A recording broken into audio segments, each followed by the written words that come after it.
Selamat sore Tribuners, Anda sedang menyaksikan live update Tribun News bersama saya Firdananda. Sore ini kan kami sajikan informasi terkini dan menarik untuk Anda yang dilaporkan secara langsung oleh reporter kami di lapangan. Dan inilah live update selengkapnya. Kita ke berita pertama, Saudara. Kebakaran melanda kompleks relokasi Pasar Johar, Kota Semarang pada Rabu 2 Februari 2022 malam. Si jago merah meludeskan ratusan kios pedagang di sana. Api diduga muncul dari sebuah kios di Blok F yang kemudian menjalar dan membakar seluruh Blok F dan Blok E. Pemerintah Kota Semarang mengerahkan seluruh mobil pemadam kebakaran untuk memadamkan api di Pasar Johar, relokasi kawasan Masjid Agung, Jawa Tengah. Informasi lebih lengkapnya akan disampaikan oleh rekan jurnalis kami dari Tribun Jateng. Ada Eka Yulianti di sana. Halo Eka. Halo Firda. Ya, Eka, bisa Anda informasikan bagaimana saat ini kondisi Pasar Johar relokasi pasca adanya kebakaran tersebut?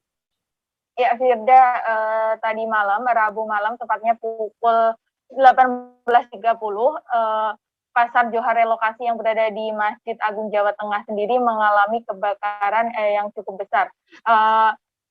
Untuk saat ini sendiri kondisinya cukup ramai, sejumlah kendaraan sendiri keluar masuk karena pedagang maupun masyarakat, pedagang yang masih mendatangi lokasi untuk membersihkan ataupun mengambil barang-barang yang masih bisa diselamatkan, sedangkan masyarakat juga masih banyak masyarakat yang masih menonton, ada pula yang masyarakat yang berbelanja begitu. Kemudian petugas Dinas Kebakaran Kota Semarang juga masih standby di lokasi kejadian, mengingat masih ada kebulan-kebulan asap di beberapa titik yang perlu dilakukan pendinginan karena cukup membahayakan jika tidak segera ditangani. Dan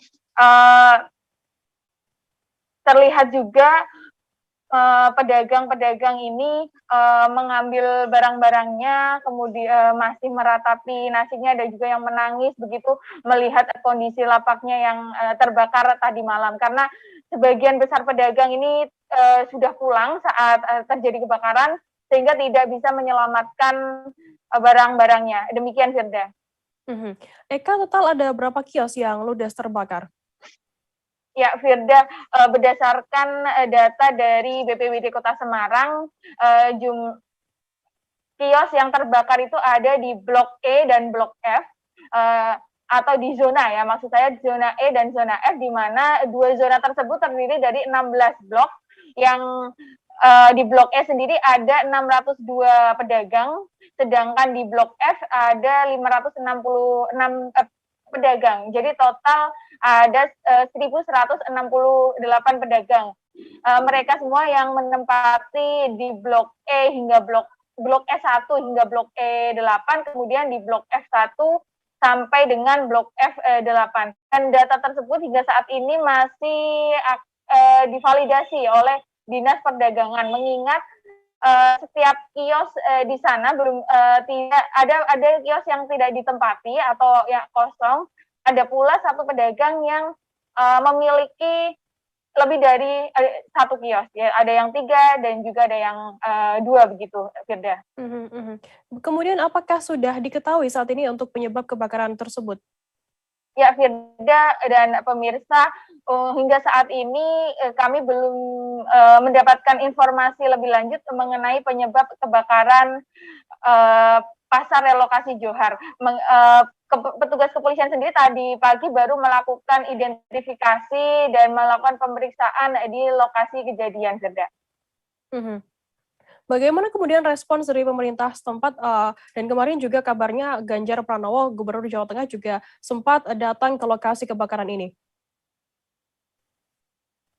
Ya, Firda, tadi malam Gubernur Ganjar Pranowo dan juga Wali Kota Semarang sempat mendatangi lokasi kejadian. Sejumlah pedagang juga menangis begitu saat mereka datang, dan bahkan salah satu pedagang juga memeluk Wali Kota Semarang Hendrar Prihadi, curhat gitu apa yang terjadi begitu, karena berdasarkan laporan dari BPBD sendiri, kerugian yang dialami pedagang sendiri untuk barang dagangan itu sampai 7,8 miliar. Sedangkan untuk kerugian bangunan sendiri 3,2 miliar. Ini tentu kerugian yang tidak sedikit ya, sehingga membuat para pedagang sendiri menangis begitu. Dan pemerintah Kota Semarang sendiri tadi pagi sudah melakukan rapat koordinasi bersama dengan pihak-pihak terkait untuk melakukan penanganan pasca bencana, satu diantaranya dengan menyiapkan tempat relokasi baru bagi para pedagang yang menjadi korban kebakaran. Dan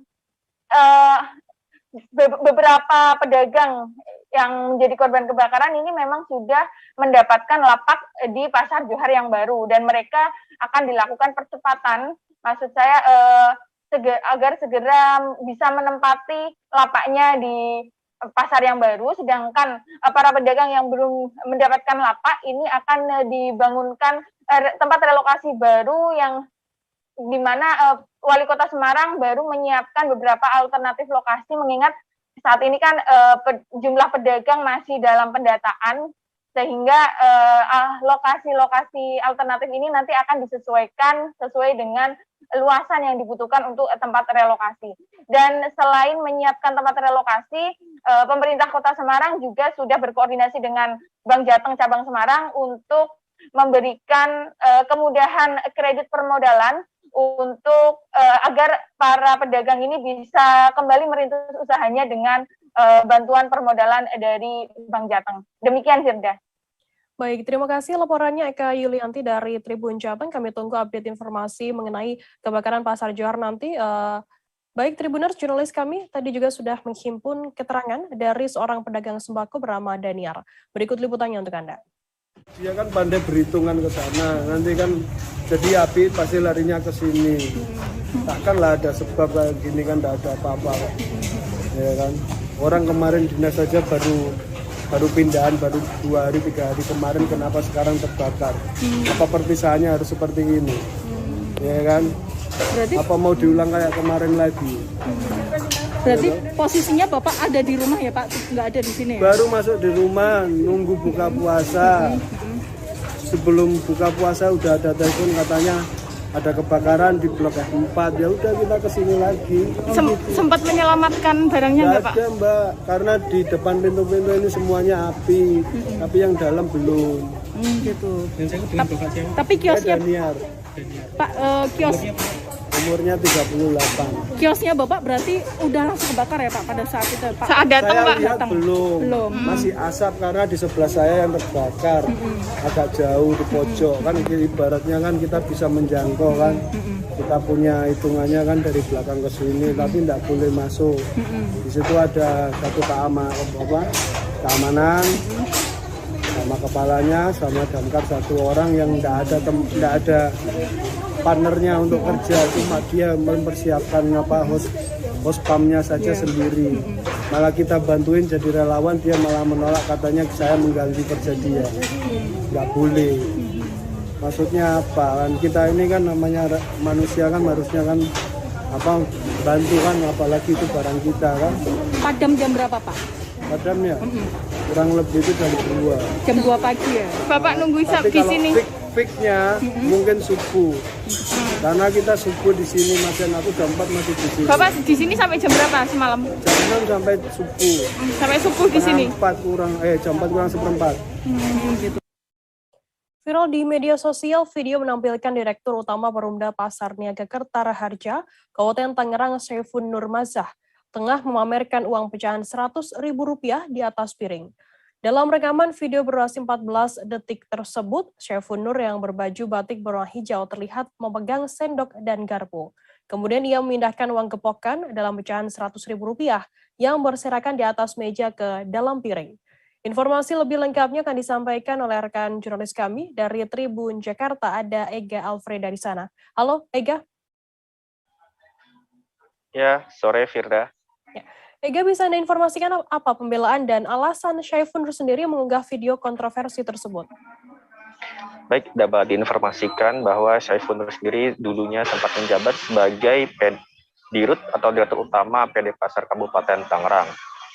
dari pengakuannya, Saiful sendiri pernah mengaku kalau misalnya dia sempat merekam video tersebut hanya untuk bercandaan atau bersenda gurau antar anggotanya, yaitu di PD Pasar Kabupaten Tangerang, juga sebagai peringatan bahwa dinas yang dia naungi tersebut sangat-sangat rentan oleh hadapan, yaitu uang panas. Makanya disebutkan bahwa dia menganalogikan bahwa uang-uang tersebut, gepokan Rp 100.000 tersebut ditaruh dalam piring karena layaknya makanan yang sedang panas dan dihangatkan siap untuk disantap oleh warga sekitar. Maka dari itu dia sengaja mengunggah, maksud kami dia sengaja merekam video yang berdurasi 14 detik itu dan sengaja dikirimkan untuk rekan-rekan sejawatnya yang berada di kawasan atau bertugas sebagai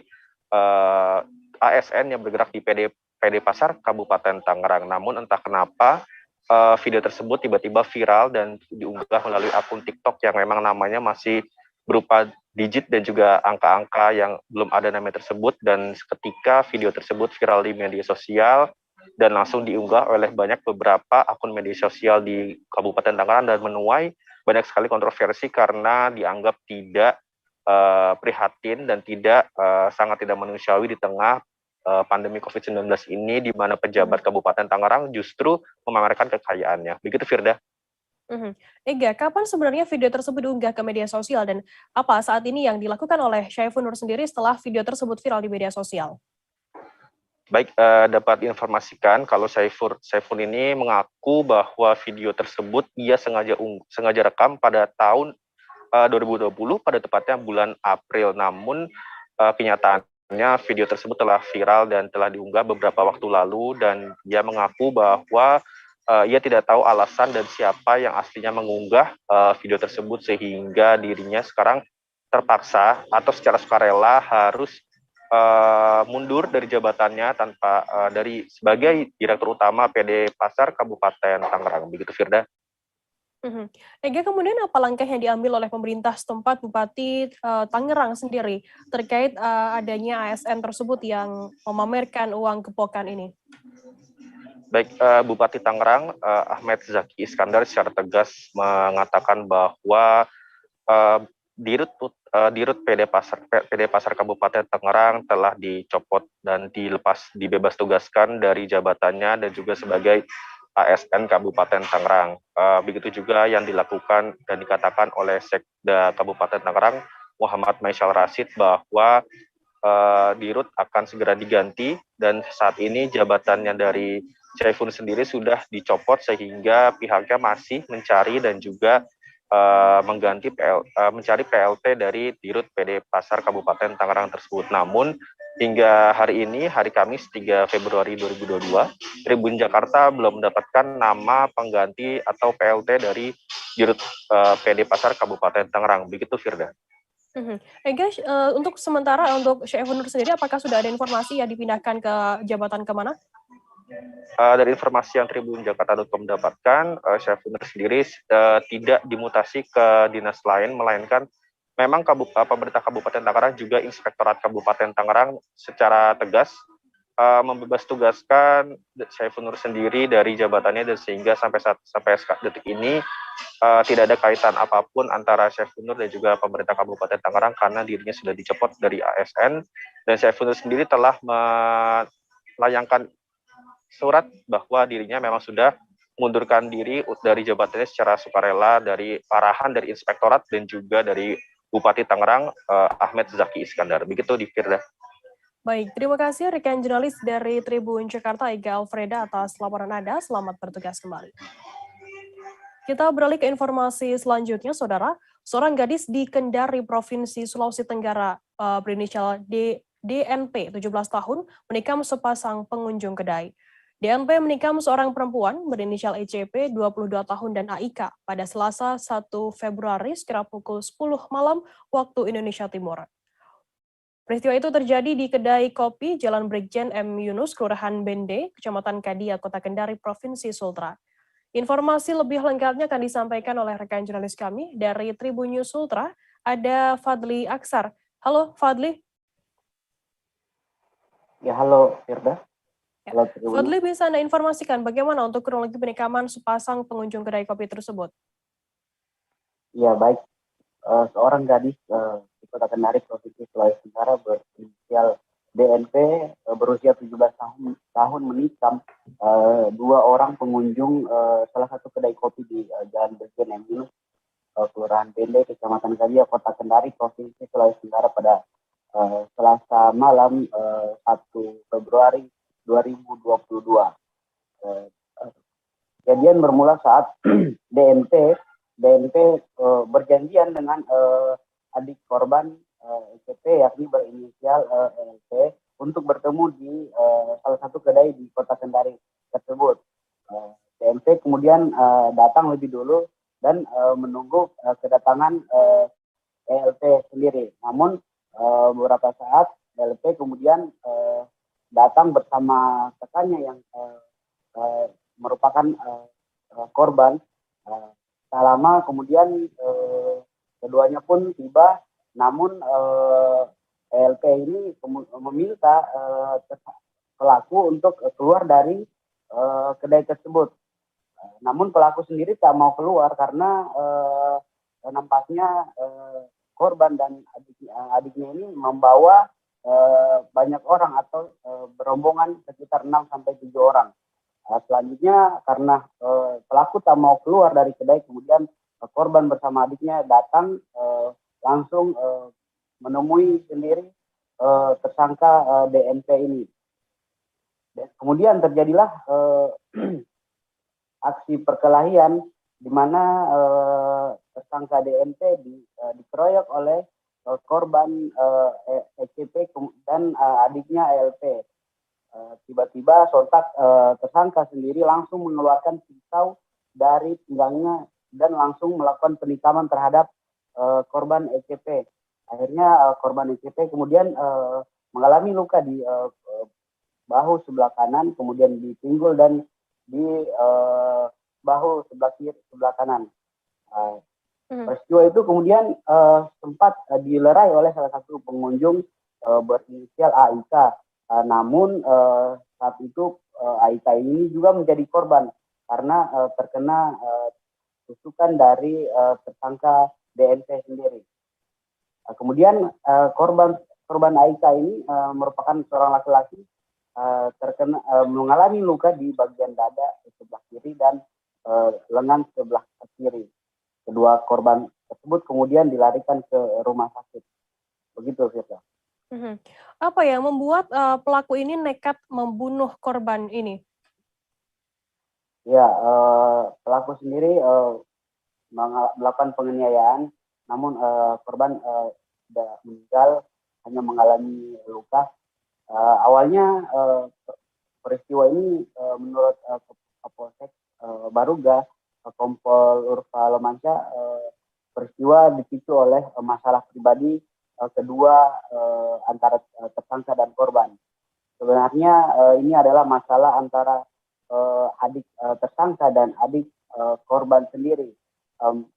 Masalahnya adalah saling bully atau saling ejek di media sosial sehingga mereka berupaya untuk mempertanyakan masalah itu dan meminta bertemu di sebuah kedai kopi.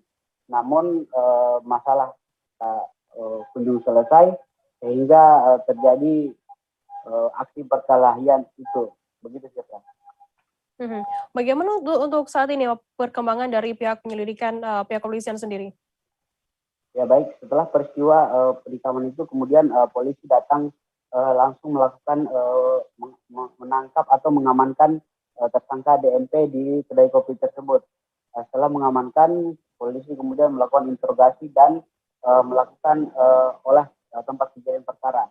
Polisi juga memasang garis tanda larangan atau garis polisi untuk mengamankan lokasi kejadian. Kemudian tersangka DNP kemudian dibawa atau digelandang ke Mapolsek Baruga untuk dimintai keterangan lebih lanjut. Namun DNP sendiri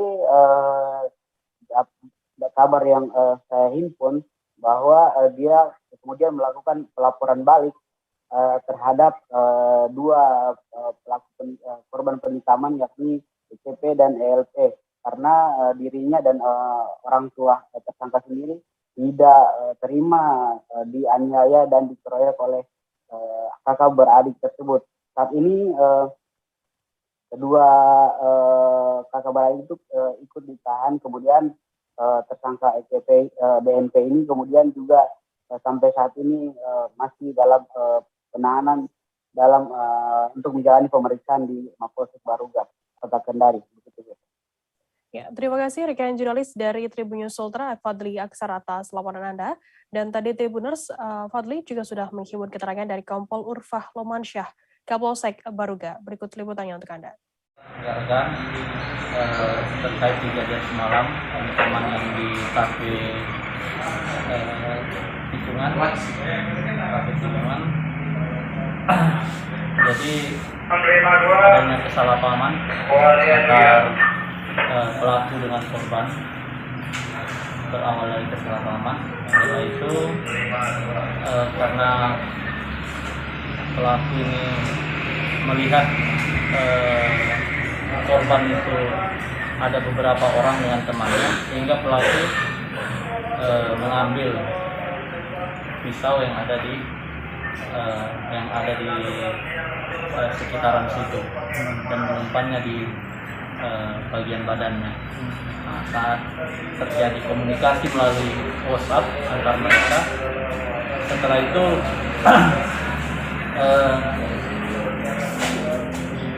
pelaku didatangi oleh para korban berdua.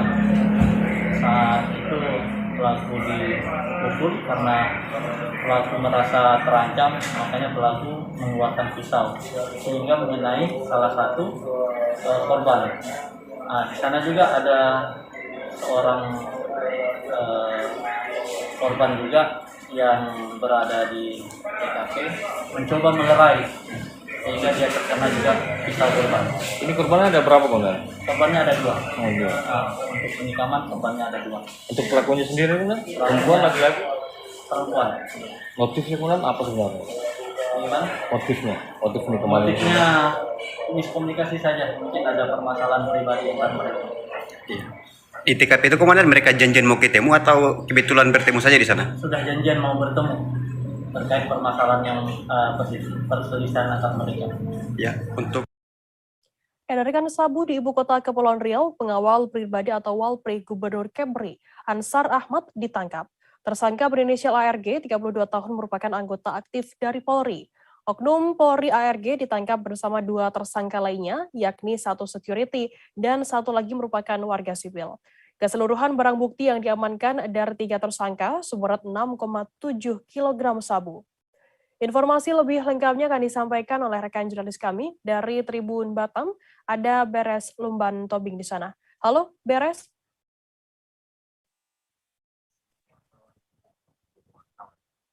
Ya, halo rekan Firda. Ya. Beres, bisa Anda informasikan apa tugas oknum polisi yang ditangkap oleh Satres Narkoba ini? Baik, selamat siang Tribuner, selamat siang rekan Firda.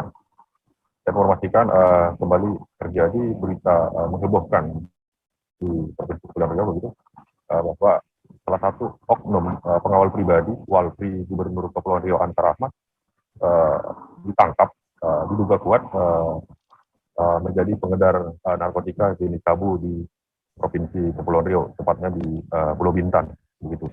Nah, tersangka ini merupakan anggota aktif Polri, begitu, yang bertugas di Satuan Brigade Mobil ataupun Brimob Polda Kepri. Seperti itu rekan kerja. Bagaimana awal mula terungkapnya dari kasus tersebut? Baik. Jadi tersangka ini ditangkap oleh Satuan Reserse Narkoba Polres Tanjung Pinang pada saat jam ataupun dinas luar saat pengelolaan gubernur. Nah, jadi kejadian ini bermula saat ada salah satu rekan dari tersangka begitu berinisial N mengajak anggota Polri ini untuk mengambil barang bukti di satu tempat Nah, kemudian mereka berangkat membawa barang bukti ini ke tempat lainnya begitu, ataupun tepatnya di Tanjung Uban. Jadi ada 3 tersangka ataupun tiga orang yang terlibat, 1 security, 1 warga sipil, dan 1 yang merupakan oknum Polri begitu. Berdasarkan pemeriksaan sementara begitu, kemana ketiga tersangka ini mengedarkan barang bukti ini, dan apakah ketiganya juga positif narkoba? Baik, beda. Sejauh ini dari hasil pemeriksaan bahwa kasus ini sudah diambil alih oleh Direktorat Reserse Narkoba Polda Kepri.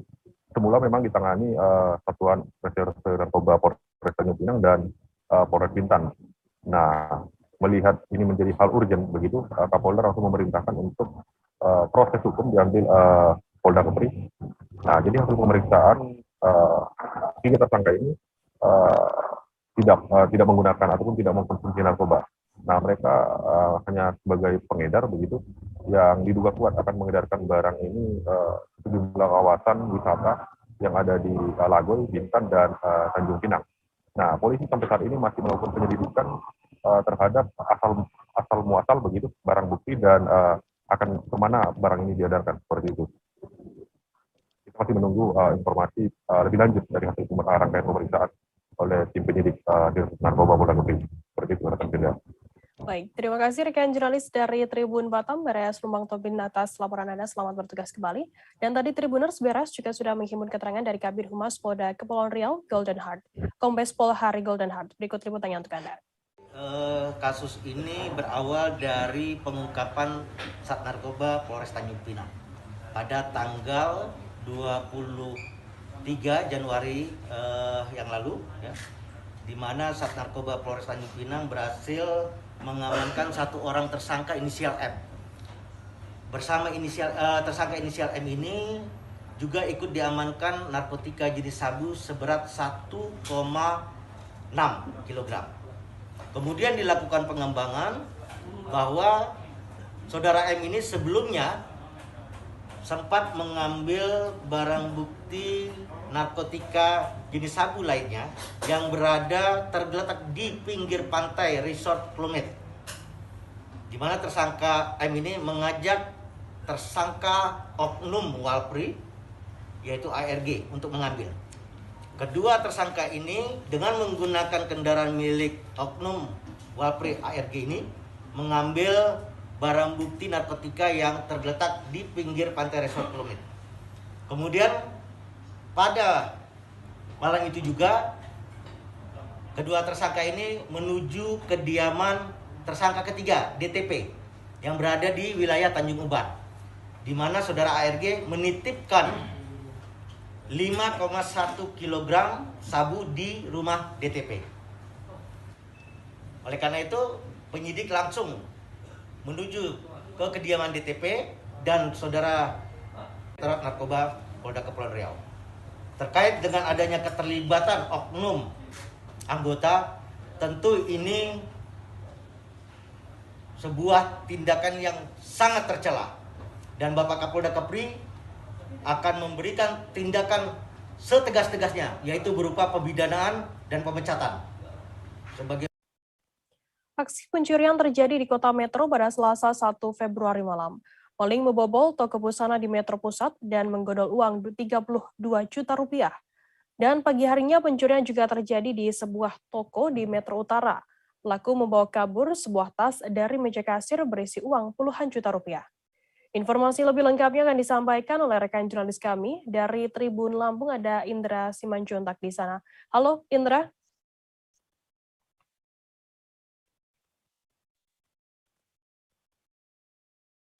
Halo rekan Indra. Ya, sore Firda. Ya. Indra, bisa Anda informasikan bagaimana kronologi pencurian uang 32 juta rupiah di toko busana di Metro Pusat ini? Ya, baik Firda dan Tribun News, dari informasi yang kami terima di tempat kejadian perkara atau TKP, aksi pencurian di toko busana milik Haji Joni yang terletak di Jalan Imam Bonjol, Metro Pusat, Kota Metro ini terjadi antara Selasa malam hingga Rabu dini hari kemarin, atau tepatnya antara pukul 21 hingga 2 dini hari waktu Indonesia Barat, Firda. Nah, dari keterangan korban atau laporan kepada kepolisian, uang yang dicuri itu senilai 32 juta dari dalam laci kasir toko busana. Demikian, Firda. Kemudian bagaimana juga kronologi pencurian di toko lain yang di hari yang sama, apa saja yang hilang? Ya, betul sekali. Jadi selain aksi pencurian di Metro Pusat, aksi pencurian juga terjadi di Metro Utara, tepatnya di toko milik Astuti di Jalan Dr. Sutomo itu pada pagi harinya sekitar pukul 9 waktu Indonesia Barat. Nah, dari laporan korban kepada kepolisian, pencurian ini terjadi saat tokonya baru buka, di mana istri korban itu sedang masak di dalam rumah yang berada di belakang toko, sementara suaminya sedang mengeluarkan mobil dari dalam rumah. Kemudian dari laporan mereka juga ada seorang pemuda yang hendak membeli sesuatu di toko, cuman ketika ditanya, tak lama dari itu pemuda itu langsung melarikan diri dari toko. Sementara pemilik baru sadar ketika mengecek kasir yang ternyata uang senilai 25 juta berhasil dibawa oleh pemuda atau terduga pelaku tersebut, Firda. Kemudian Indra, apa yang dilakukan tindak lanjut yang dilakukan oleh pihak kepolisian sendiri terkait 2 kasus pencurian di hari yang sama ini? Ya, baik Firda, dari informasi yang kami terima, semalam satu pelaku pencurian di toko busana dengan kerugian 32 juta itu berhasil diamankan aparat Polres Metro. Satu pelaku berinisial RM, berusia 20 tahun, ditangkap berdasarkan CCTV yang ada di dalam toko. Berdasarkan keterangan Kasat Reskrim Polres Metro AKP Firmansyah, ternyata pelaku ini atau RM ini merupakan warga sekitar sehingga dikenal oleh korban dan saksi-saksi lainnya. Dari tangan tersangka, polisi mendapatkan uang atau barang bukti senilai 27 juta, sementara 5 juta telah dibelikan handphone oleh pelaku. Sementara untuk pencurian di Metro Utara atau di toko milik Astuti sampai saat ini masih dalam penyelidikan oleh aparat kepolisian. Demikian, Firda. Baik, terima kasih rekan jurnalis dari Tribun Lampung, Indra Simanjuntak atas laporan Anda. Selamat bertugas kembali. Tribuners, kita akan jeda sejenak, tetaplah di Live Update. Oke, apa kabar Bang Aris di sini untuk strateginya? Kalau saya sendiri di Jumip 37 ini yang semalam baru mulai, saya udah pasti. Sebenarnya aku nggak ngerasa itu penangkapan atau penggerebegan atau apapun itu. Karena gitu loh, posisinya aku kriteria. Jadi kita mengenal disebut dengan stroke yang tidak berdarah dengan stroke yang berdarah. Stroke yang tidak berdarah itu biasanya ditandai dengan adanya penyumbatan. Kalau itu terjadi di sini mungkin pikirnya tidak ke situ kali ya, tapi kalau di Korea atau di Kamboja itu ada beberapa paper yang saya itu Mas, ya, dulunya tukang koran. Oh gitu ya. Tukang koran. Ya, saya baca itu Pak. Tuh kan pernah baca kan? Ya. Jadi kalau saya jadi pangdam itu udah bersyukur banget. Si anak ini dijadikan sebagai tersangka begitu. Ya, kalau ini kita bicara yang di luar kasus Bongombo ya. Dengan nama hujan shower, di mana terdapat batas jelas antara daerah hujan dan tidak hujan yang biasanya terjadi pada fase awal mature stage atau tahap berbahaya dewasa. itu Kang. Jadi mulai artinya terjadinya perlembekan. Nah itu untuk penetrasi akan sulit begitu ya. Dok, saya ini menurut saya memang tidak mudah, bukan urusan tanah diambil. Kalau misalnya Amerika Serikat sekarang, Rasulullah mengatakan dalam sebuah hadis bahwa berpuasa di 6 hari Syawal itu. Oke, apa kabar Bang Aris di sini untuk strateginya? Kalau saya sendiri di Jumip 37 ini yang semalam baru mulai, saya udah pasti. Sebenarnya aku nggak ngerasa itu penangkapan atau penggerebegan atau apapun itu. Karena gitu loh, posisinya aku kriteria. Jadi kita mengenal disebut dengan stroke yang tidak berdarah dengan stroke yang berdarah. Stroke yang tidak berdarah itu biasanya ditandai dengan adanya penyumbatan. Kalau itu terjadi di sini mungkin pikirnya tidak ke situ kali ya, tapi kalau di Korea atau di Kamboja itu ada beberapa paper yang saya itu Mas, ya, dulunya tukang koran. Oh gitu ya. Tukang koran. Ya, saya baca itu Pak. Tuh kan pernah baca kan? Ya. Jadi kalau saya jadi pangdam itu udah bersyukur banget. Si anak ini dijadikan sebagai tersangka begitu? Ya, kalau ini kita bicara yang di luar kasus Sebongombo ya. Dikenal dengan nama hujan shower, di mana terdapat batas jelas antara daerah hujan dan tidak hujan yang biasanya terjadi pada fase awal mature stage atau tahap Berbahaya dewasa. itu Kang. Jadi mulai artinya terjadinya perlembekan. Nah itu untuk penetrasi akan sulit begitu ya. Dok, saya ini menurut saya memang tidak mudah, bukan urusan tanah diambil. Kalau misalnya Amerika Serikat sekarang, Rasulullah mengatakan dalam sebuah hadis bahwa berpuasa di 6 hari Syawal itu. Oke, apa kabar Bang Arifki di sini untuk strateginya?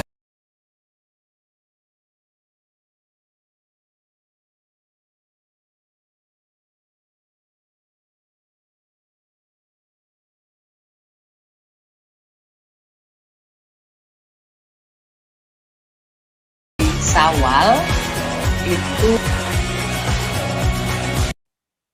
Terima kasih Anda masih bersama kami di live update. Kita beralih ke informasi selanjutnya, Saudara. Sebuah jembatan gantung yang dibangun oleh Yayasan Darut Tauhid Peduli Bersama Yayasan Bakri Amanah di Desa Baru, Kecamatan Batu Benawa, Kabupaten Hulu Sungai Tengah, Kalimantan Selatan, masih berdiri kokoh meski wilayah tersebut dilanda banjir.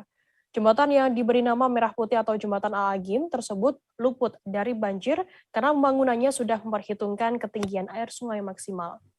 Informasi lebih lengkapnya akan disampaikan oleh rekan jurnalis kami dari Banjarmasin Pos, ada Hanani di sana. Halo Hanani. Halo, selamat sore Firda. Hanani, bisa Anda informasikan kapan jembatan Aagim tersebut dibangun dan apa yang melatar belakangi pembangunan jembatan gantung tersebut? Baik, selamat sore Firda, selamat sore Tribuners. Banjir besar kedua pada 28 November 2021 yang lalu tuh kembali merusak jembatan di sejumlah desa di wilayah Kecamatan Batu Benawa dan Hantakan, Kabupaten Hulu Sungai Tengah. Namun jembatan gantung yang dibangun oleh Yayasan Darut Tauhid Peduli Bersama Yayasan Bakri Amanah di Desa Baru, Kecamatan Batu Benawa, Kabupaten Hulu Sungai Tengah, Kalimantan Selatan itu masih berdiri kokoh. Jembatan yang diberi nama Jembatan Merah Putih itu atau biasa disebut warga setempat dengan Jembatan Aagim dibangun selama Agustus 2021 dan diresmikan pada 18 Agustus 2021.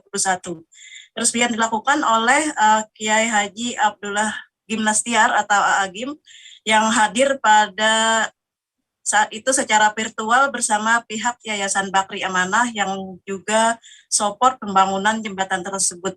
Saat itu peresmian juga dilakukan oleh Wakil Bupati Hulu Sungai Tengah Haji Mansa Sabri disaksikan masyarakat setempat. Demikian, Firda. Mengapa jembatan gantung Merah Putih ini masih bisa berdiri kokoh saat Sungai Benawa di desa tersebut berkali-kali meluap hingga terjadi banjir? Baik, jembatan tersebut luput dari banjir karena pembangunannya sudah memperhitungkan ketinggian air sungai maksimal. Jadi saat air meluap dan saat itu menyebabkan banjir bandang pertama pada Januari 2021 yang lalu, seluruh infrastruktur jembatan di sejumlah desa termasuk Desa Baru ini rusak. Sebagai antisipasi, jembatan yang dibangun santri serbaguna atau satguna dari Yayasan Darut Tauhid bersama masyarakat tersebut dibuat lebih tinggi sekitar 1,5 meter dari ketinggian saat banjir bandang. Adapun panjang jembatan sendiri itu sekitar 100 meter dengan lebar 120 cm. Firda. Kemudian apa sebenarnya pentingnya jembatan tersebut bagi masyarakat di Desa Baru ini? Baik, jembatan gantung Merah Putih menghubungkan Desa Baru, Kecamatan Batu Benawa dengan Desa Batu Tunggal, Kecamatan Hantakan, di mana warga desa tersebut memiliki kebun karet dan tiap hari itu menyadap karet melewati jembatan Merah Putih tadi, termasuk lokasi lahan bercocok tanam mereka yang menurut Kepala Seksi Kesra atau Kesejahteraan Rakyat Desa Baru, Toto Martoni, yang saya wawancarai beberapa waktu lalu, berlokasi di Desa Batu Tunggal. Jadi keberadaan jembatan yang dibangun Aagim dan Bakri Amanah tersebut sangat bermanfaat bagi masyarakat yang menggantungkan sumber kehidupan mata pencarian mereka dari menyadap karet berkebun cabai dan bercocok tanam padi. Demikian, Firda. Baik, terima kasih rekan jurnalis dari Banjarmasin Post Hanani atas laporan Anda. Dan tadi Tribuners Hanani juga sudah menghimpun keterangan dari Toto Martoni, Kasih Kesra Desa Baru Kecamatan Batu Benawa. Berikut liputannya untuk Anda. Dulu, Pian aparat desa sebagai apa? Sebagai Kasih Kesra Desa Baru. Kasih Kesejahteraan Desa Baru Waki lah. Iya. Kecamatan Batu Benawa, Kabupaten Hulu Sungai Tengah, Kalimantan Selatan. Sangat membantu, Bu. Artinya kami sebagai aparat desa serta mewakili masyarakat Desa Baru dan desa yang lainnya yang ikut melintasi jembatan ini sangat terbantu dan alhamdulillah masih kokoh berdiri. Walaupun ada banjir susulan kemarin November 2021 kemarin lah. Iya. Yang ketinggiannya memang cukup tinggi walaupun ibaratnya lebih parah banjir bandang Januari lalu. Iya. Oke. Terus tuh selain kebun karet ke nyadap karet digunakan dia untuk ke sawah tuh di mana lokasinya? Artinya kita di sini ada hutan pantai. Artinya hutan pantai yang Jewak. Itu ada persawahan cukup luas, jadi masyarakat dibantu serta banyak yang berkebun, artinya perkebunan sayur-sayuran seperti lombok dan lainnya itu sangat membantu juga. Jadi keberadaan jembatan ini sangat penting, walaupun kan sifatnya cuma jembatan perintis yang kapasitasnya kemarin berapa? 3 orang. 3 orang gitulah, tapi ya alhamdulillah. Kemarin ada 3 jembatan loh yang putus setelah banjir itu. Iya. Ada jembatan satunya, ini jembatan berapa ini? Ini jembatan 2. Jembatan satunya di RT 7. Dan sekarang ada lagi jembatan yang dibangun lagi oleh siapa? Bisa dijelaskan? Jembatan 3-nya. Jembatan 3 dibantu oleh SKTP Perduri bersama Indosiar. Nah, tahap pembangunannya sudah. Kepala Badan Nasional Penanggulangan Terorisme atau BNPT Komjen Boy Rafli Amar mengklaim ratusan pondok pesantren yang terafiliasi jaringan teroris. Hal itu diungkapkan dalam rapat dengar pendapat atau RDP dengan Komisi 3 DPR RI pada Selasa 25 Januari lalu. Pondok pesantren yang disebutkan Boy terafiliasi dengan jaringan teroris termasuk Jamaah Ansharut Daulah atau JAD. Boy Rafli bersama jajaran BNPT kemudian mendatangi Gedung Majelis Ulama Indonesia atau MUI Pusat pada Kamis 3 Februari. Informasi lebih lengkapnya akan disampaikan oleh rekan jurnalis kami dari tribunnews.com, ada Franciscus Adiyuda di sana. Halo, Frans. Halo, Firda. Ya. Frans, bisa Anda informasikan kehadiran Kepala BNPT ke Gedung MUI dalam rangka apa?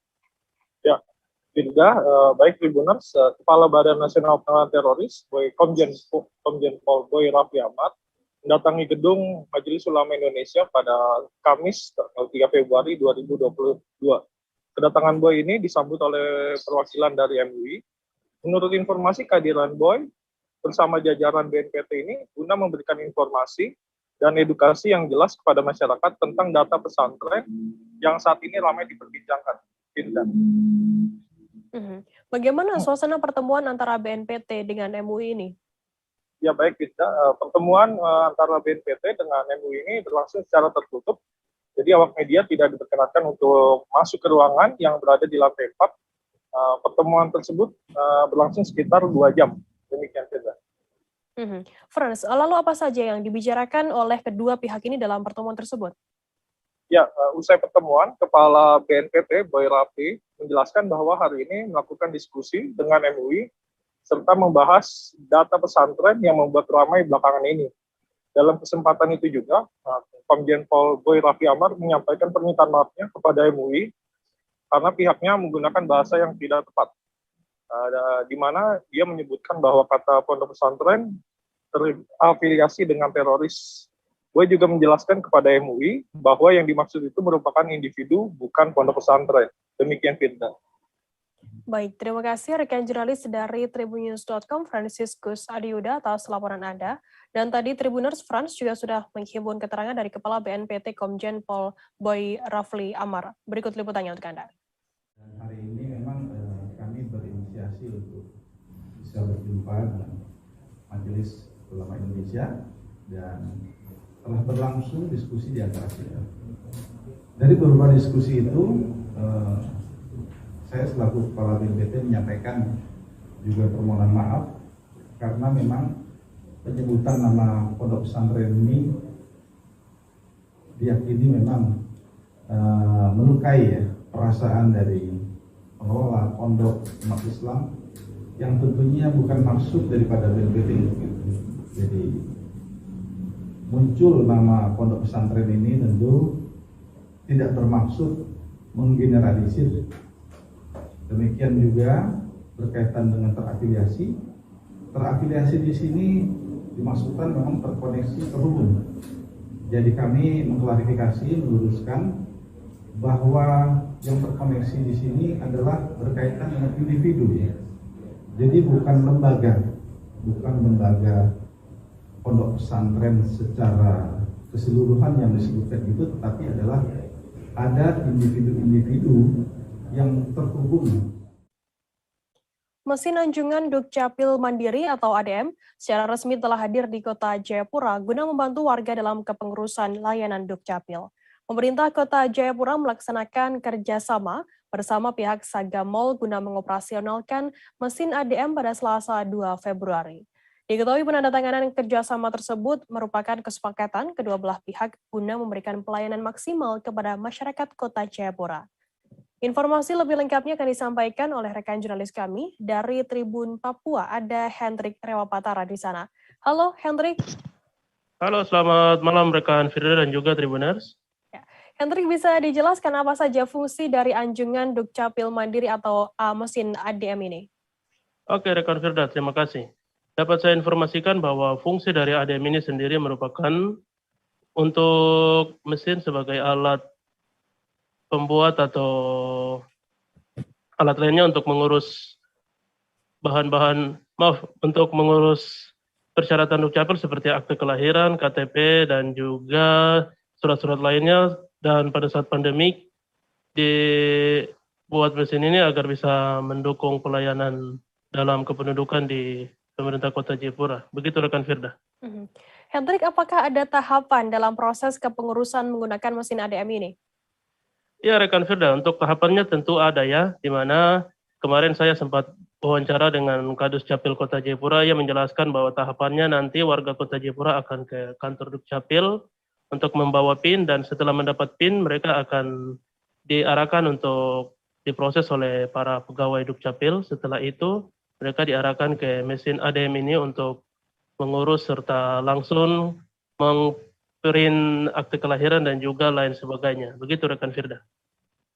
Hendrik, apakah warga Kota Jayapura sendiri sudah mengetahui bagaimana cara kerja dari mesin ADM ini? Iya rekan Firda, untuk mesin ini sendiri baru hadir di Kota Jayapura dan terlebih khusus baru pertama kali juga ada di Provinsi Papua dan Kota Jayapura yang menghadirkan pertama kali ya. Di mana dari wawancara bersama Kepala Dinas Dukcapil dan juga pemilik atau General Manager Saga, ia menyampaikan bahwa akan mensosialisasikan mesin tersebut atau mensosialisasikan penggunaannya kepada warga Kota Jayapura agar nantinya ke depan warga bisa langsung datang ke mesin tersebut untuk bisa melihat secara langsung dan juga bisa mengetahui secara langsung bagaimana tahapan-tahapan untuk membuat layanan Dukcapil. Dan tidak hanya itu, nantinya juga akan disosialisasikan melalui aplikasi yang disebut Pace Dukcapil. Begitu rekan Firda. Baik, terima kasih rekan jurnalis dari Tribun Papua Hendrik Rewapatara atas laporan Anda. Dan tadi Tribuners, Hendrik juga sudah menghimpun keterangan dari Kepala Dinas Kependudukan dan Pencatatan Sipil Kota Jayapura, Raymond. Berikut liputannya untuk Anda. Bahwa Wali Kota telah meluncurkan atau meresmikan beroperasinya mesin Anjungan Dukcapil Mandiri Kota Jayapura. Perlu diketahui bahwa tujuan mesin ini adalah mempermudah dan mendekatkan pelayanan pada masyarakat seperti yang disampaikan oleh Bapak Wali Kota. Jadi nanti warga bisa mengurus cukup melalui aplikasi online itu Pace Dukcapil, tidak perlu datang ke Dukcapil. Setelah itu masyarakat akan menerima PIN atau QR code. Itu yang dibawa ke sini langsung ke mesin ADM untuk dipakai untuk masuk dan memilih menu sesuai dengan dokumen yang diurusnya dan melakukan pencetakan di sini. Setelah itu langsung dibawa pulang. Seperti itu saja dan langsung selesai. Sehingga menolong masyarakat tidak perlu jauh-jauh ke Dukcapil untuk mengambil. cukup datang ke Saga Mall sambil berbelanja di Saga Mall, lalu mengurus dokumen kependudukan dan pulang dengan penuh sukacita. Itulah harapan kita bersama yang tadi disampaikan oleh Bapak Wali Kota Jayapura. So Kadis, mungkin untuk kedepannya ada sosialisasi supaya masyarakat bisa tahu gitu terkait aplikasi ini? Tentu setelah ini akan dipublikasikan secara luas dengan berbagai cara. Terutama kami sangat memohon dukungan teman-teman wartawan, pers untuk ikut membantu apa yang dilakukan ini untuk menurunkan kemudahan bagi rakyat ini. Kita sama-sama saling membantu mempublikasikan. Baik pihak Saga Mall sendiri berjanji akan mempublikasikan, pemerintah kota pun demikian. Sebagai bagian dari kerjasama ini, maka setiap kita mensosialisasikan ADM pasti kita akan menyebut di Saga Mall Jayapura. Sehingga kedua belah pihak kerjasama dan sudah bersepakat untuk meningkatkan pelayanan. Nanti untuk pengambilan PIN-nya nanti ada berkas gitu atau dokumen yang dilengkapi untuk ambil PIN di kependudukan di kota kan? Ya tentu, ketika misalnya saya mau mengurus kartu keluarga, persyaratan-persyaratan yang ada di kartu keluarga itu saya upload ke dalam aplikasi Pasien Dukcapil itu. Lalu nanti pegawai di Dukcapil mendownload, memeriksa kelengkapannya, kalau sudah oke diproses di SIAK database kependudukan. Satu unit angkot bernomor polisi L1140UD hangus terbakar di Jalan Raya Jagir, Wonokromo, Surabaya pada Rabu 2 Februari siang. Sopir angkot bernama Samsul Bukhori mengalami luka bakar ringan pada kedua pergelangan tangannya. Telapak dan jemari kedua tangan Samsul sempat dijilat oleh kobaran api yang melumat bagian mesin angkot berjenis Suzuki Carry tersebut. Informasi lebih lengkapnya akan disampaikan oleh rekan jurnalis kami dari Tribun Jatim, ada Luhur Pambudi yang akan melaporkannya langsung. Halo, Luhur. Halo, sore Firda. Ya, Luhur bisa informasikan bagaimana untuk kronologi awal kebakaran angkot tersebut? Ya, untuk insiden angkot terbakar yang terjadi pada hari Rabu, yang terjadi di kawasan Jalan Raya Jagir, Wonokromo, jadi angkot yang terbakar itu adalah angkot yang berasal dari mobil Suzuki Carry ya bernomor L1140UD yang memang kronologi awalnya adalah sebagaimana disampaikan oleh korban atau sopir yang juga menjadi korban luka ringan ya. Itu adalah memang semula trayek angkot yang melaju dari arah kawasan Surabaya Timur menuju ke Surabaya Selatan melintasi Jalan Raya Jagir itu mendadak mogok ketika tiba di kawasan jalan tersebut. Dan kemudian si sopir berusaha untuk melakukan pengecekan terhadap kondisi mesin yang mengalami trouble itu yang mendadak mati dengan cara membuka bagian jok di kabin kemudi dilepas dan kemudian dilakukan serangkaian mekanisme pengecekan dan kemudian si korban berusaha untuk menyalakan mesin dalam keadaan jok masih terbuka dan mendadak muncul percikan api yang kemudian api tersebut membesar dan menyambar beberapa benda interior di dalam mobil angkot itu dan membesar dan akhirnya melumat keseluruhan bodi mobil semacam itu. Selain sopir yang terluka begitu, apakah juga ada korban lain yang mungkin penumpang yang juga mengalami luka ataupun meninggal dunia di lokasi kejadian? Ya terkonfirmasi berdasarkan pantauan di lokasi dan membaca data rekap penyelidikan dari pihak kepolisian. Tidak ada korban jiwa di akibat insiden tersebut, hanya korban luka ringan yaitu si sopir yang juga mengalami luka ringan ya pada pergelangan tangannya. Memang kedua tangan telapak tangan dari korban ini karena saat itu sedang memegang beberapa komponen di bagian mesin. Kemudian api begitu cepat menyambar dan membesar, tapi untungnya korban berhasil menyelamatkan diri, berlari menjauh sebelum kobaran api menjilat berbagai macam material yang mudah terbakar di dalam angkot tersebut dan akhirnya melahap ke semua bodi. Jadi terkonfirmasi hanya korban luka ringan saja, tapi korban sudah mendapat pertolongan medis hanya berselang beberapa menit ketika insiden tersebut dilaporkan ke pihak Comment Center Pemkot Surabaya. Korban mendapat penanganan medis dari pihak PMI Kota Surabaya dan Pemkot Surabaya untuk langsung dilakukan mekanisme diperban ya tangannya. Dan ternyata ketika dilakukan medical check up di tempat, korban tidak terlalu riskan atau tidak sampai harus dirujuk ke rumah sakit terdekat. Macam itu. Baik, terima kasih rekan jurnalis dari Tribun Jatim, Luhur Pambudi atas laporan Anda. Dan tadi Tribuners, Luhur juga sudah menghimpun keterangan dari seorang korban bernama Abdul Kori. Berikut liputannya untuk Anda. Apanya Pak? Yang rusak apanya Pak? Mogok Pak, terus jalan tuh terus mati gitu lah. Terus buka cok, nah, buka cok baru gitu coba starter langsung mati nih Pak. Keluar api ya Pak ya? Ini pokoknya tiba-tiba atau bukan? Mati gitu lah Pak. Terus Ada mati. penumpang nggak tadi Pak? Ada penumpang? Ada tapi turun Pak. Turun. Nggak apa-apa penumpangnya Pak ya? Nggak apa-apa turun, sebelum kobong lep turun Pak. Jadi Bapak terluka di tangan ini kenapa Pak? Kene Pak. Pegang sendiri ya? Enggak, cok kan diturunkan gitu loh Pak. Kena anu digeret. Enggak kena, makan langsung kena jadi satu gelegus. Iya.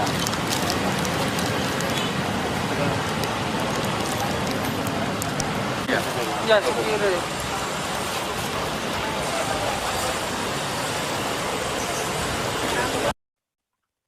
Dari Jawa Timur kita beralih ke Sulawesi Selatan, Saudara. Seorang balita terkena anak panah saat diajak tantenya membeli minyak pada Selasa 1 Februari sore.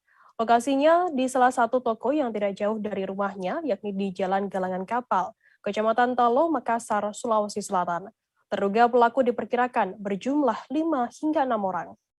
Informasi lebih lengkapnya akan disampaikan oleh rekan jurnalis kami dari Tribun Timur. Ada Muslimin Emba di sana. Halo Emba. Ya, halo Firda.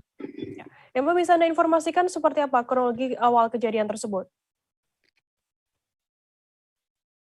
Benar, dapat bahwa seorang bayi berumur 14 bulan di Kota Makassar, tepatnya di Jalan Galangan Kapal, itu terkena anak panah ataupun busur di pipi kanannya setelah diajak tantenya berbelanja atau mengantri minyak goreng di salah satu minimarket.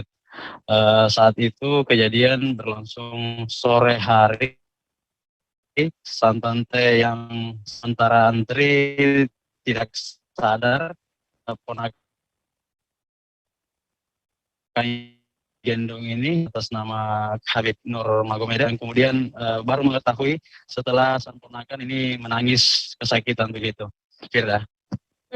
Mbak, bagaimana kondisi terkini dari bayi tersebut yang terkena anak panah ini? Ya, Firda, untuk kondisi terakhir saat saya jumpai Rabu kemarin itu sang anak atau si Habib ini sudah tampak bermain dengan teman sebayanya dan sudah tidak terlihat merasa sakit lagi. Namun perlu diketahui luka jahitan akibat anak panah ini nanti selain operasi ringan begitu. Mbak, apakah saat ini sudah dari pihak sudah. Ya, Mbak, apakah saat ini para pelaku sudah diamankan oleh pihak kepolisian? Halo, rekan Mbak? Ya, kurang 24 jam. Iya, Firda. Ya, silakan dilanjutkan, Mbak. Ya, kurang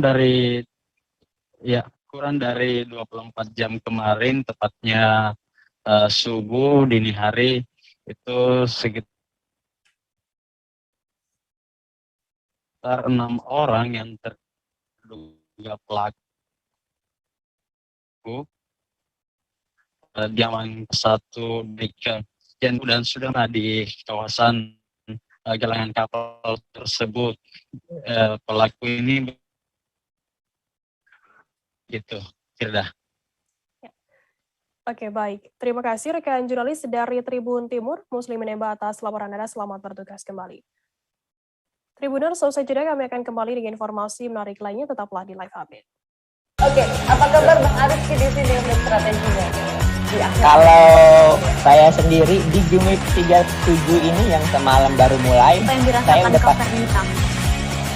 Sebenarnya aku nggak ngerasain penangkapan atau penggerebegan atau apapun itu.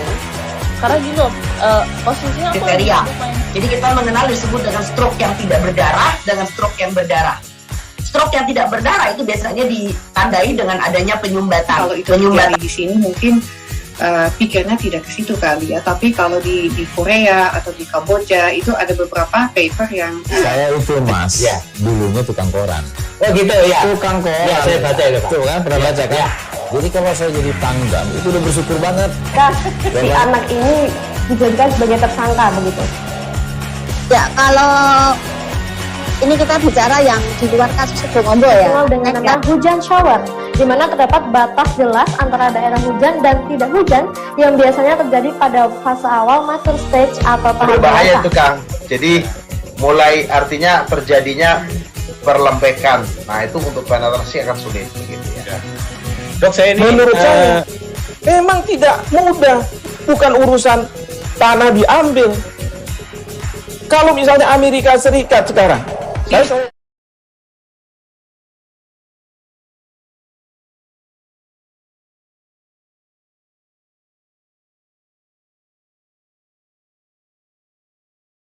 disebut dengan stroke yang tidak berdarah dengan stroke yang berdarah.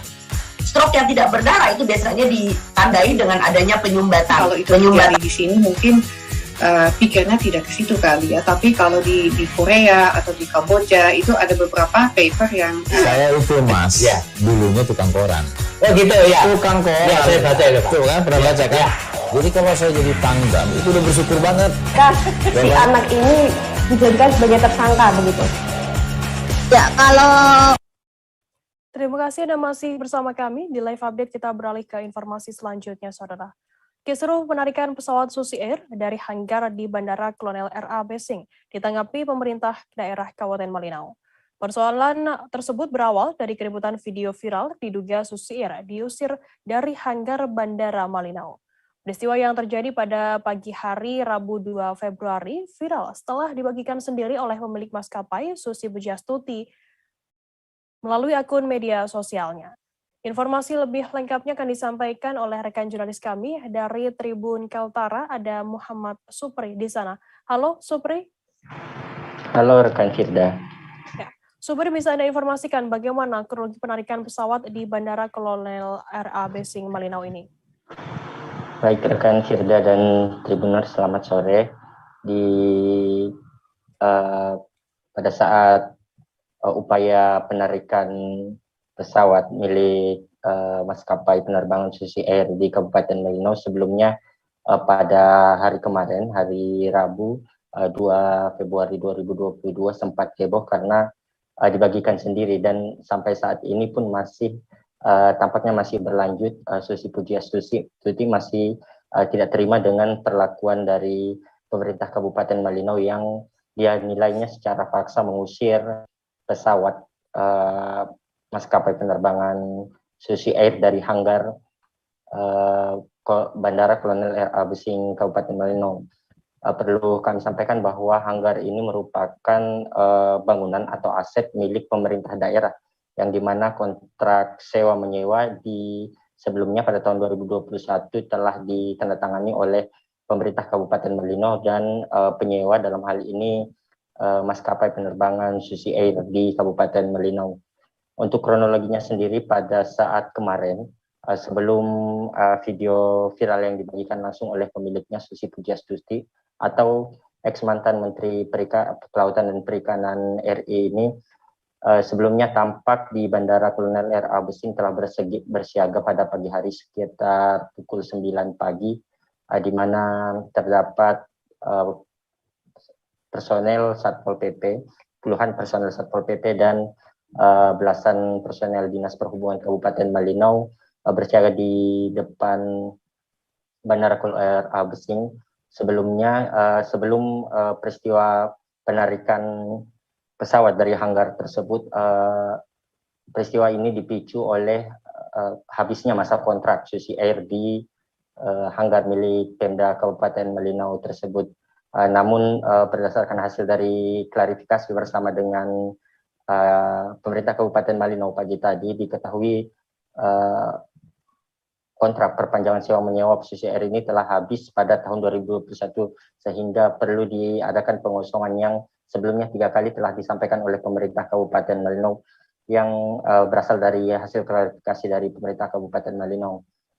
Video viral tersebut sempat mencuat di publik pada hari kemarin, di mana Susi Pujastuti sendiri menyayangkan langkah dari pemerintah daerah melalui Satpol PP yang dinilai telah memperlakukan aset milik maskapai penerbangan tersebut secara sembarangan begitu.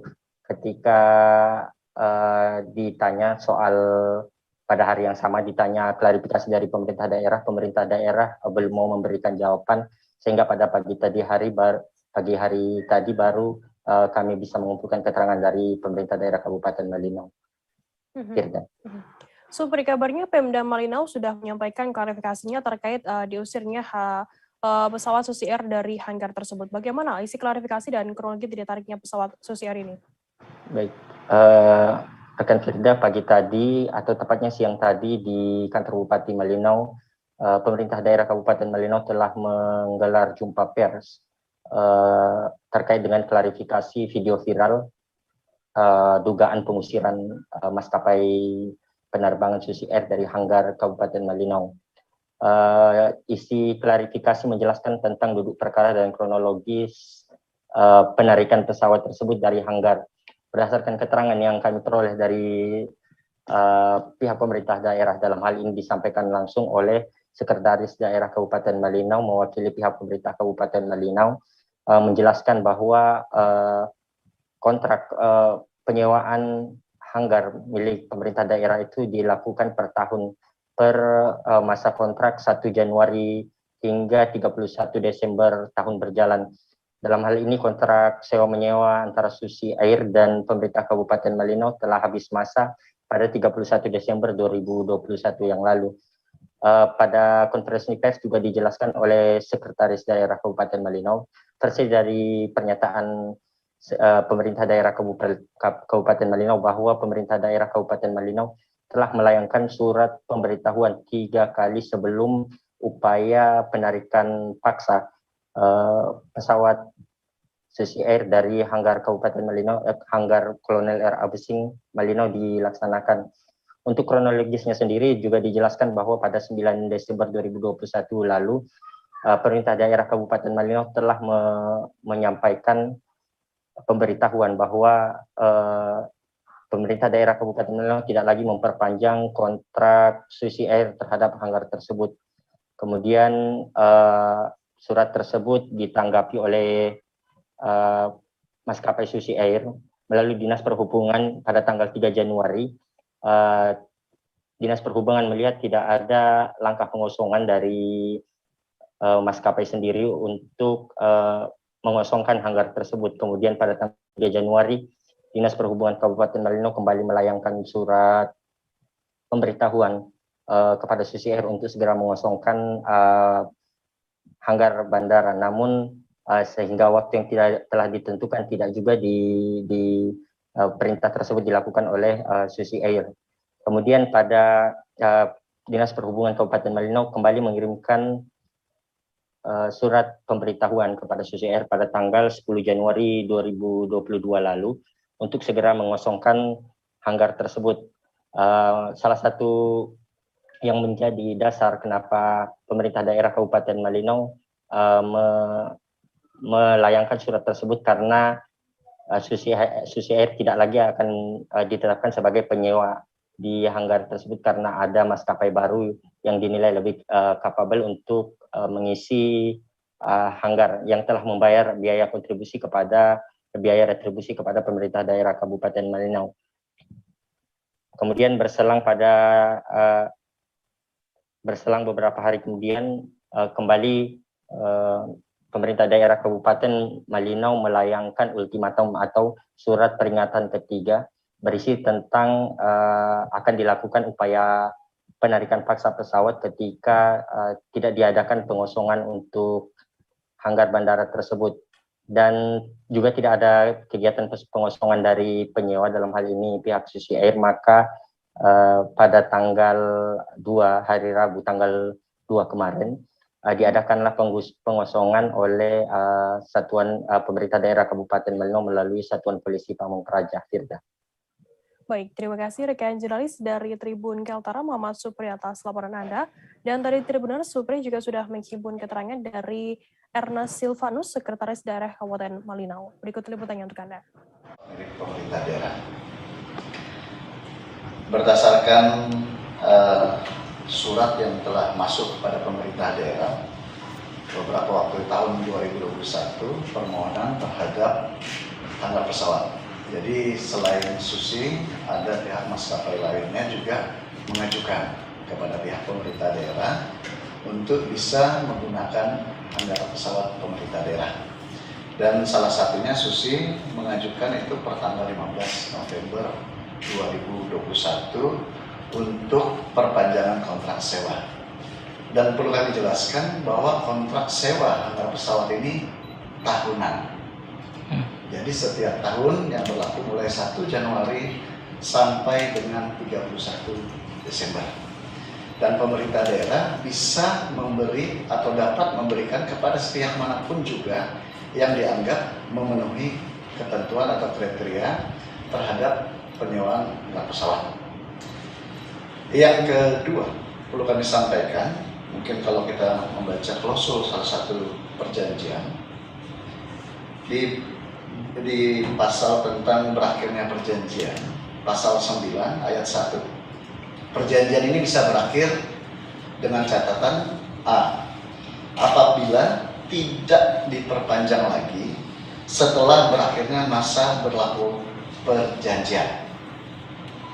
Yang ke B, perjanjian berakhir apabila kejadian dimaksud pada pasal 7 ayat 5, pihak pertama tidak memungkinkan untuk menyediakan atau menunjuk bangunan sebagai pengganti pihak pertama. Yang ketiga, yang C, apabila pihak kedua lalai melakukan kewajiban-kewajibannya seperti diatur dalam perjanjian ini. Dibangunnya Museum Holocaust yang ada di Minahasa, Sulawesi Utara menuai pro kontra dari berbagai pihak.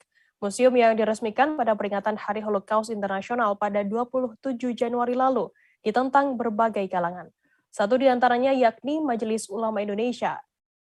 Informasi lebih lengkapnya akan disampaikan oleh rekan jurnalis kami dari Tribun Manado, ada Mayer Lumanto di sana. Halo Mayer. Iya, halo rekan kita. Ya, Mayer, bisa Anda informasikan seperti apa suasana Museum Holocaust di Minahasa saat ini pasca ditentangnya oleh berbagai pihak? Iya, baik rekan Firda. Jadi pembangunan museum ini memang sempat menjadi polemik ya. Namun Museum Holocaust ini memang merupakan satu-satunya museum di Asia Tenggara dan kedua di Asia. Dan tujuannya dibangun museum ini sebenarnya adalah untuk mengedukasi masyarakat Indonesia terkait dengan toleransi, semangat toleransi. Nah, jadi suasana terkini di museum ini memang saat ini tampak sepi pengunjung ya. Bangunan museum dan tempat ibadah sinagogi ini juga memang dibangun seperti bangunan Yahudi dengan konsep seni modern. Nah, situasi di sana memang jika dilihat ada 3 bangunan yang dibangun, yakni tempat ibadah sinagoge Yahudi, kemudian di sebelahnya ada bangunan kecil dan di sebelahnya lagi terdapat Museum Holocaust, yakni di sebelah kiri ya. Nah, di dalam museum ini sendiri memang terdapat foto-foto bersejarah tentang peristiwa Perang Dunia kala itu. Namun dari gambar-gambar yang terlihat memang ini lebih ditekankan, maksud saya museum ini memang lebih ditekankan terhadap kemanusiaan ya, aspek-aspek kemanusiaan dan keadilan dari gambar-gambar yang dipajangkan di dalam museum ini. Begitu rekan kita.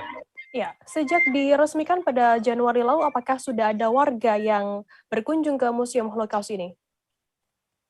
Iya, memang sejauh ini hanya yang datang ke sini memang belum ada warga yang datang karena memang baru diresmikan dan memang belum dibuka secara umum ya. Namun sejak tadi memang sudah mulai dibuka secara umum dan ada beberapa warga yang sudah datang untuk melihat langsung Museum Holocaust ini. Mayer, bagaimana kemudian tanggapan dari warga sekitar tentang keberadaan Museum Holocaust ini? Iya, jadi warga sekitar khususnya di Tondano, Kabupaten Minahasa, memang tidak mempermasalahkan adanya bangunan dari Museum Holocaust ini sebagaimana yang dipolemikan selama ini ya. Jadi warga di sana memang menuturkan bahwa mereka mendukung atau semangat toleransi di Tondano sangat terasa ya. Jadi tidak ada masalah dengan pembangunan yang ada di pembangunan Museum Holocaust ini yang ada di Tondano Minahasa ini. Begitu rekan Firda.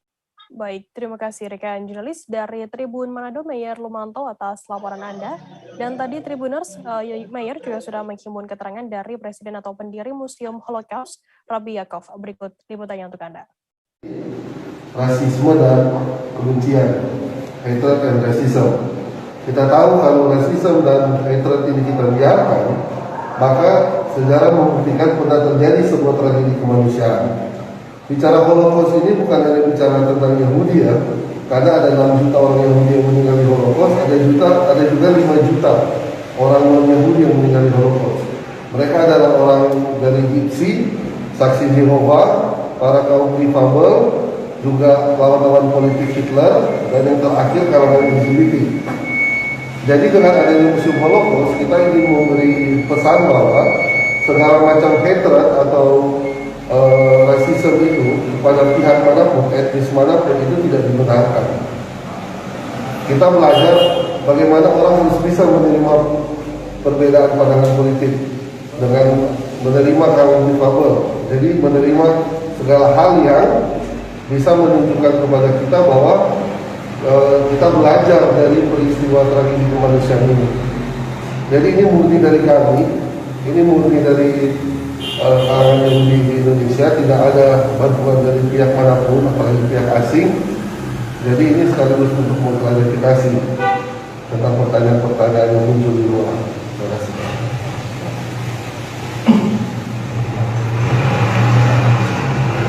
Ya, fasilitas yang ada di dalam museum ini apa saja?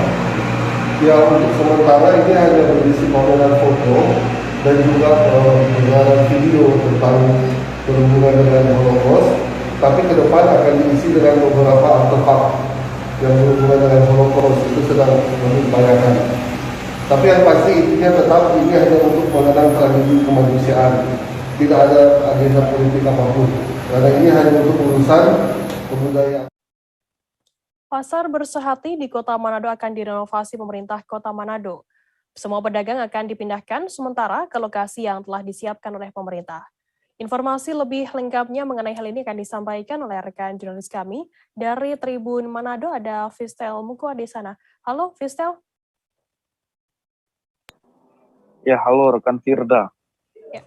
Fistel, bisa Anda informasikan bagaimana pantauan di lapangan terkait pemindahan PKL ini?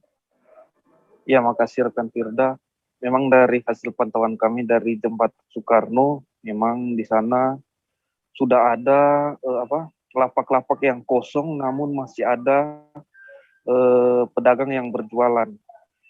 Karena memang dari kami lihat dari jembatan, memang sudah ada beberapa atap dari Pasar Bersehati yang rusak. Jadi memang sudah saatnya untuk diperbaiki. Dan di sana juga terlihat tukang-tukang yang sementara membersihkan dari lapak-lapak yang sudah dikeluar, maksud kami dari lapak-lapak yang pedagangnya sudah keluar, tukang-tukang sementara membersihkan, karena memang sesuai perintah dan aturan dari PD Pasar, semua pedagang harus dipindahkan untuk sementara pembangunan atau sementara renovasi pasar ini. Jadi memang akan dipindahkan semua, namun memang masih ada sedikit keterlambatan karena pedagang yang lainnya sudah pindah karena sudah ada tempatnya dan mereka dengan cepat membuat lapak. Tapi ada yang lain masih sementara membuat lapak, jadi memang belum langsung pindah sekaligus. Jadi ada tahapan-tahapannya. Namun memang dari PD Pasar sudah menyampaikan kepada para pedagang agar lebih mempercepat pemindahan lapak karena lebih cepat lebih bagus mereka untuk melakukan pembangunan untuk Pasar Bersehati ini. Jadi dari hasil pantauan kami, para pedagang sementara berpindah tempat. Begitu rekan Firda. Oke, kemana saja para pedagang tersebut dipindahkan, Fistel? Ya, para pedagang ini akan dipindahkan hanya di samping pasar Bersehati, yaitu di pasar, maksud kami di Pelabuhan Calacak Kalimas. Selain di Pelabuhan Calacak Kalimas, di sampingnya juga ada di gerbang masuk Pelabuhan Kota Manado, di situ di Jalan Veteran akan digunakan sementara, sehingga ada relokasi, maksud kami ada arus lalu lintas, pengalihan arus lalu lintas untuk beberapa lama ini, karena sementara dalam renovasi pasar ini arus lalu lintas dialihkan ke tempat yang lain karena Jalan Veteran ini digunakan oleh para pedagang.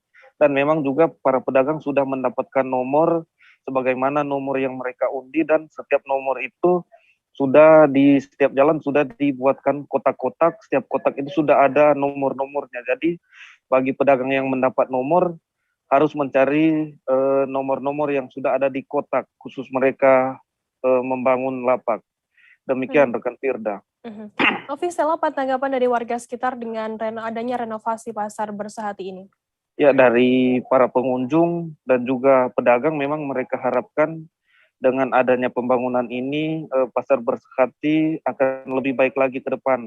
Apalagi memang sesuai informasi yang kami dapat dari pemerintah, pasar Bersehati ini akan dibangun pasar ekowisata. Jadi memang akan bersaing dengan pasar-pasar retail atau swalayan lainnya. Ya, jadi dari warga berharap dengan pembangunan pasar Bersehati ini ke depannya akan lebih nyaman bagi para mereka pedagang maupun para pembeli. Karena memang untuk saat ini, jika hujan mengguyur Kota Manado, memang masih ada beberapa tempat yang banyak becek atau ada genangan-genangan air. Untuk itu warga berharap ke depannya pasar Manado ini akan menjadi pasar yang bisa bersaing dengan retail lainnya. Begitu rekan Firda. Baik, terima kasih rekan jurnalis dari Tribun Manado, Fisel Mukon, atas laporan Anda. Selamat bertugas kembali. Ya. Kita beralih ke informasi selanjutnya, Saudara. Tim Pemekaran Provinsi Papua Barat Daya kembali menggelar Fokus Group Discussion atau FGD untuk menyusun naskah akademik calon daerah otonomi baru atau DOB di wilayah ini. Rencananya DOB Papua Barat Daya akan meliputi Kabupaten Sorong, Sorong Selatan, Raja Ampat, kemudian Tambrau, Maibrat, dan Kota Sorong. Untuk mengetahui informasi lebih lengkapnya, saat ini kami sudah tersambung dengan jurnalis dari Tribun Papua Barat, ada Safwan di sana. Halo, Safwan. Halo, selamat malam, Firda. Ya, Safwan, bisa Anda informasikan bagaimana pantauan Anda saat pelaksanaan FGD penyusunan naskah akademik DOB Papua Barat ini? Ya, Firda dan juga Tribun dimanapun Anda berada, hari ini dapat saya kabarkan dari Kota Sorong, Papua Barat, bahwa sejak pagi tadi, tim pemekaran Provinsi Papua Barat Daya dan juga sejumlah tim penyusun dokumen naskah akademik calon Provinsi Papua Barat Daya telah melakukan pertemuan dengan sejumlah pihak, baik tokoh masyarakat, tokoh agama, dan juga tokoh perempuan serta tokoh pemuda di Kota Sorong. Sebelumnya tim tersebut telah melakukan pertemuan di sejumlah daerah di wilayah Sorong Raya terkait dengan rencana pembentukan daerah otonomi baru atau Provinsi Papua Barat Daya di Provinsi Papua Barat. Begitu, Firda.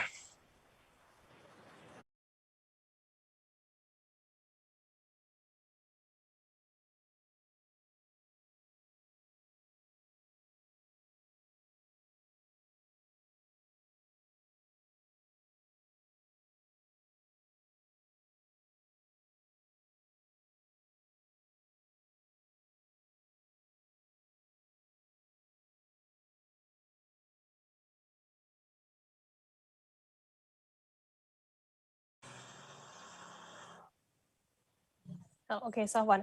Rencananya daerah mana saja yang akan masuk ke dalam DOB Papua Barat Daya ini?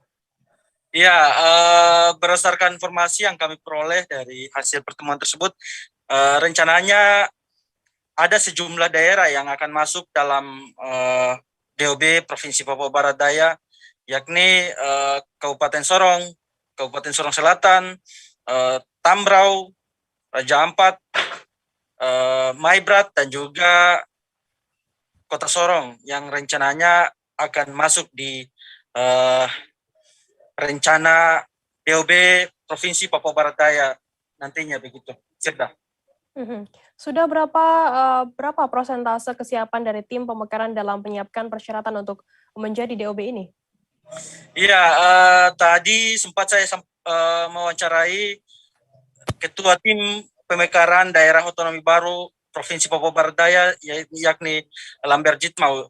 Beliau menyampaikan bahwa sampai saat ini tim pemekaran Provinsi Papua Barat Daya telah merangkumkan sejumlah persyaratan sekitar kurang lebih 99%, sehingga beliau optimis agar Provinsi Papua Barat Daya ini bisa masuk dalam salah satu di antara provinsi yang ada di tanah Papua yang akan dimekarkan menjadi provinsi daerah otonomi baru begitu, Firda.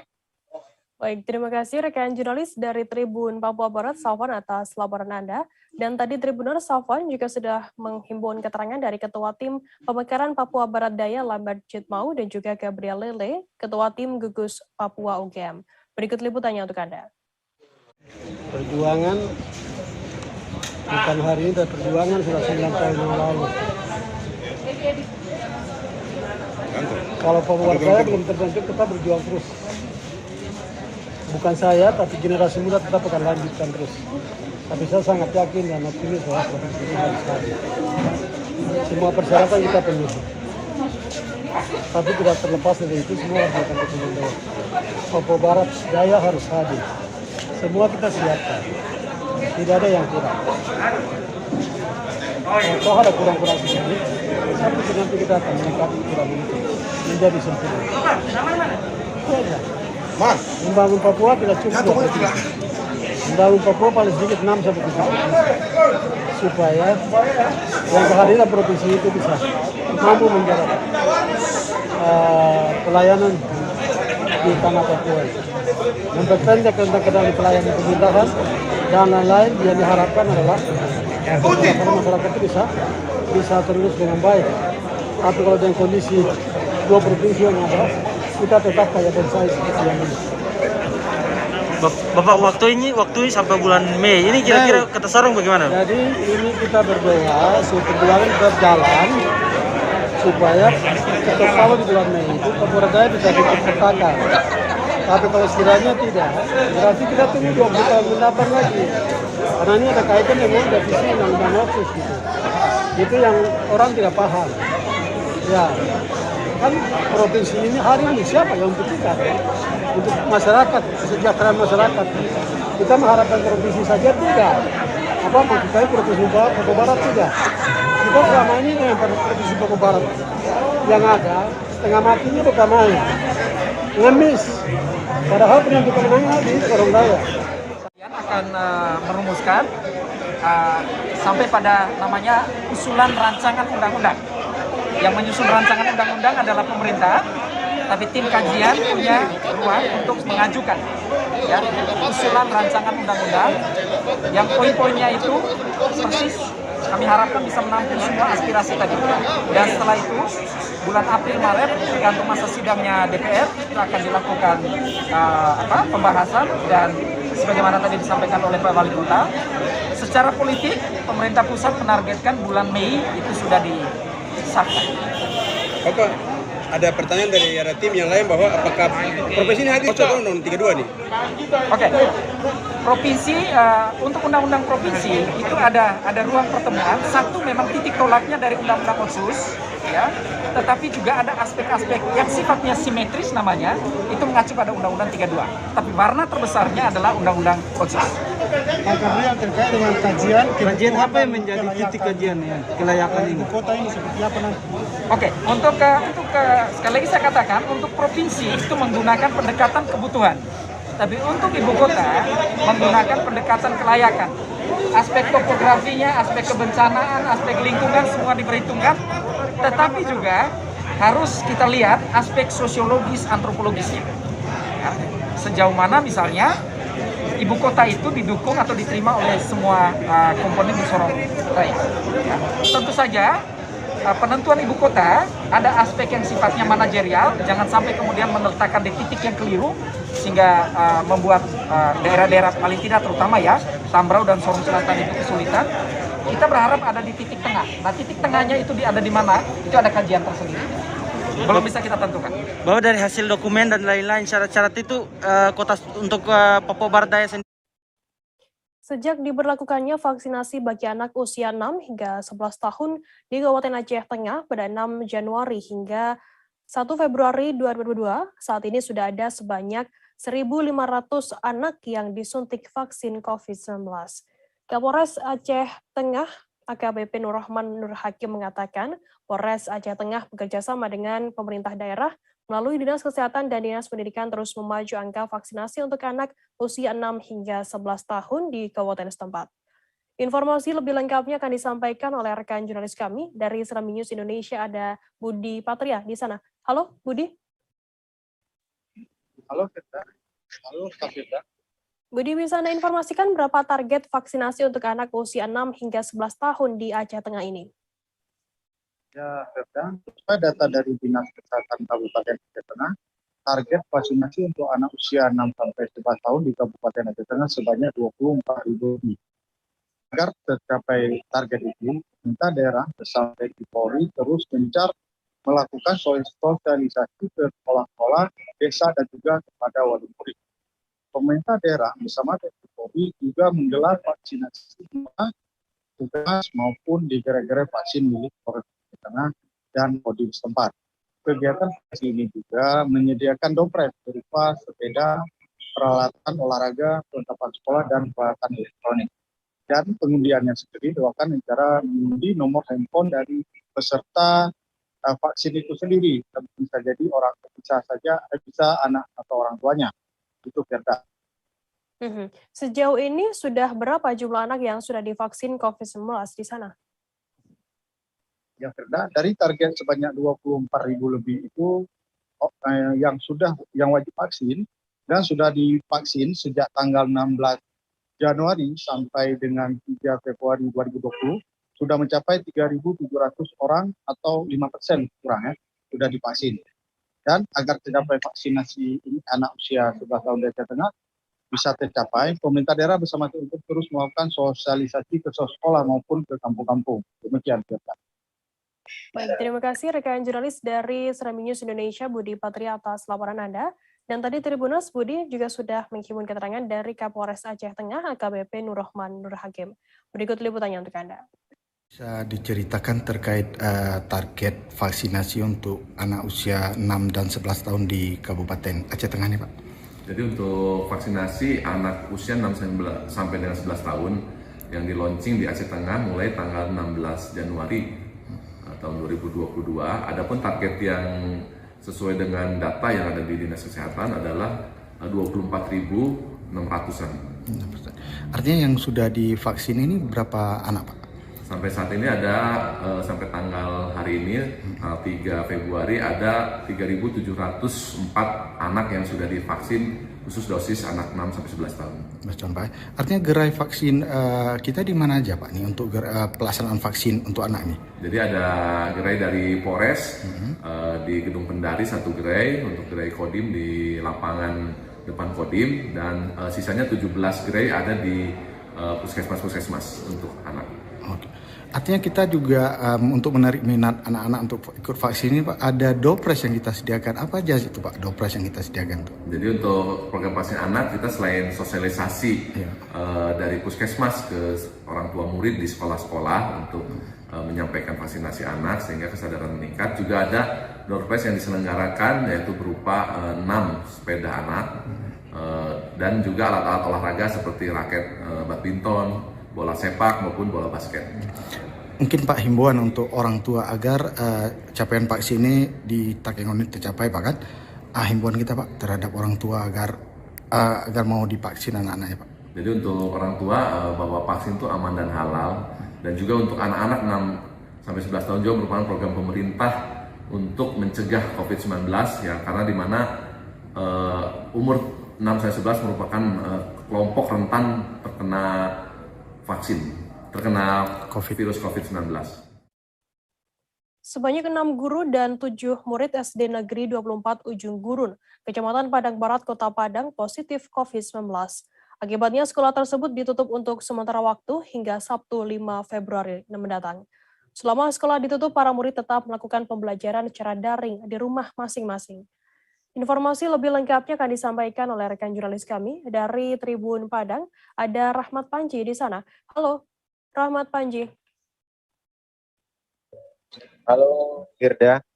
Ya, Panji, bisa Anda informasikan bagaimana untuk kronologi sehingga ada belasan guru dan murid di SD Negeri 24 Ujung Gurun ini terpapar COVID-19? Baik, itu awalnya terjadi karena akan dilaksanakannya vaksinasi usia 6-11 tahun untuk SD Negeri 23 dan 24 Ujung Gurun. Jadi menjelang vaksinasi tersebut ada 10% sampel untuk dilakukan swab terlebih dahulu pada hari Kamis tanggal 27 Januari 2022. Dari swab 10% murid dan guru tersebut terdapat 1 orang guru positif COVID-19 dari SD Negeri 24 Ujung Gurun. Jadi SD Negeri 24 dan 23 itu berada dalam satu komplek. Jadi karena sudah ada yang positif 1, dilakukan kembali swab kepada guru dan murid di hari Seninnya. Pada hari Senin itu terpapar ada sebanyak 5 orang guru tambahan, jadi berarti ada 6 orang guru dari SD Negeri 24 dan 7 orang murid dari SD Negeri 24 yang positif COVID-19.